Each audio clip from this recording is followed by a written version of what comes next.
یہ کہنا کہ آپ کہہ رہے ہیں کہ جی اکانومی بہتر ہے، اس میں کوئی شک نہیں ہے کہ جو عام آدمی ہے اس کے لیے وہ ہے مہنگائی ایک بہت بڑا ایشو بنا ہوا ہے. لیکن یہ بھی الحمدللہ کہ ہماری جو آپ نے جو گروتھ کی بات کی، تو اگر آپ کو یاد ہو کہ جب آدمی بیمار ہوتا ہے تبھی کسی ڈاکٹر کے پاس جاتا ہے نا. کیوں کہ جب جو ہی پی ایم ایل این کی حکومت ختم ہوئی تو ہمیں آئی ایم ایف کی طرف رجوع کرنا پڑا. اگر اکانومی اتنی اچھی جا رہی تھی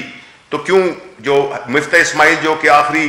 25-30 روز کے لیے یا ایک مہینے کے لیے فائنانس منسٹر بنے تھے، ان کی جو تقریر ہے نیشنل اسمبلی میں وہ ریکارڈ پہ ہے، جس میں انہوں نے یہ اعتراف کیا تھا کہ جو اکانومی کی حالت ہے وہ انتہائی بری ہے اور ہمیں آئی ایم ایف کی طرف جانا پڑے گا. تو یہ دعوے کہ جی 5.8 تھی یا 5.6 تھی، یہ بنیادی طور پہ ایک آرٹیفیشل انہوں نے ایک وہ بنائی تھی اکنامک فگرز کو وہ کر کے. لیکن ابھی جو ہے ہم ریئل، اور اگر آپ ہمارے ریجن کے، ہمارے پورے خطے کی آپ اگر گروتھ کو دیکھیں تو ہم تو الحمدللہ ہم تو یہ کہہ رہے ہیں کہ یہ تو اگر پرائم منسٹر عمران خان کی یہ جو اسٹریٹجی ہے کہ جس میں کہ کاروبار کو فل نہیں اور سمارٹ لاک ڈاؤن کے ذریعے ہم نے اکانومی کو پہیے کو جاری رکھا، اور وہ لوگ جو کہ بالکل ہی جو دیہڑی کے مزدور ہوتے ہیں ان کو ہم نے ایک اسٹیٹ نے اور ریاست نے اور حکومت نے ایک ایسا پلیٹ فارم دیا ہے جو کہ پہلے کبھی بھی یہ ہوتا نہیں تھا کہ جو غریب آدمی ہے اس کے بارے میں پہلے سوچا جائے. ڈاؤن سے ہم اوپر کی طرف جا رہے ہیں. اپنے احکامات جو بھی ہماری وہ ہیں ریفارمز ہیں وہ بھی کر رہے ہیں، اور الحمدللہ ہماری جو پوری اکانومی ہے، آپ ترسیلات دے لیں، ایکسپورٹ لے لیں، آپ ایکسپورٹس بھی عالمی اس میں تناظر میں جس میں کہ کووڈ نے بہت تباہی مچائی ہے، اس میں ظاہر ہے آپ کے خریدار تو باہر ہی کے لوگ ہیں نا، ایکسپورٹس وہی ہوتے ہیں. لیکن الحمدللہ ہم نے اس کو اس ردم کو برقرار رکھا ہے، اور اسی طرح ہماری جو ترسیلات ہیں وہ بھی بڑھ گئی ہیں. وہ کیوں بڑھی ہیں؟ اس لیے کہ اعتماد ہے ملک میں. ہمارا جو روشن ڈیجیٹل اکاؤنٹ ہے اس میں بھی $670 ملین آ چکے ہیں. اسی طرح اور جو ہمارے جو ریزروز ہیں اسٹیٹ بینک کے، ہم نے اسٹیٹ بینک کو مزید انڈیپینڈنٹ کیا ہے، اس کو زیادہ ری انفورس کیا ہے کہ وہ اپنے جو انفلیشن جو کہ بنیادی ایک اس کا ایک ذمہ داری ہوتی ہے اسٹیٹ بینک کی کہ وہ انفلیشن کو کنٹرول کرے. تو یہ ساری چیزیں ہیں. ہم یہی تو رونا روتے ہیں کہ اس ملک میں سوائے سڑکیں اور پل بنانے کے، وہ بھی اس لیے کہ اس میں یہ بڑے آئٹم ہوتے تھے جس میں کہ بڑی بڑی کمیشنز ملتی تھیں، یہ اس وجہ سے کی گئیں. لیکن نہ ہیلتھ پہ توجہ دی گئی، نہ ایجوکیشن پہ دی گئی، نہ ہیومن ریسورس کو ڈیولپ کرنے کے لیے، نہ سائنس ٹیکنالوجی پہ کیے. یہ تو کئی کو منسٹری کا یہ فواد چودھری صاحب کے آنے کے بعد پتہ چلا ہے کہ یہ بھی ایک منسٹری ہے جس طریقے سے انہوں نے اس منسٹری کو اٹھایا ہے. تو ہم تو پوری ایک ایسی لیگیسی کے ساتھ، لیگیسی سے نبرد آزما ہے جو کہ صرف اور صرف اس نے امپورٹس پہ اپنا انحصار کیا اور اداروں کو ڈس فنکشنل کیا. ہم نے سیکیورٹیز ایکسچینج کمیشن کو کس طرح سے ریویمپ کیا ہے، ہم نے اسٹیٹ بینک کو، ہم نے ایف بی آر کو، اور یہ کمپٹیشن کمیشن آف پاکستان کو، اس کو بھی ہم نے وہ کیا. تو یہ تو ایک بڑا ملک ہے، اس کے بڑے کمپلیکس مسائل ہیں، لیکن اس کو ہم بڑی اس کے ساتھ ایک ترتیب کے ساتھ ہم آگے جا رہے ہیں.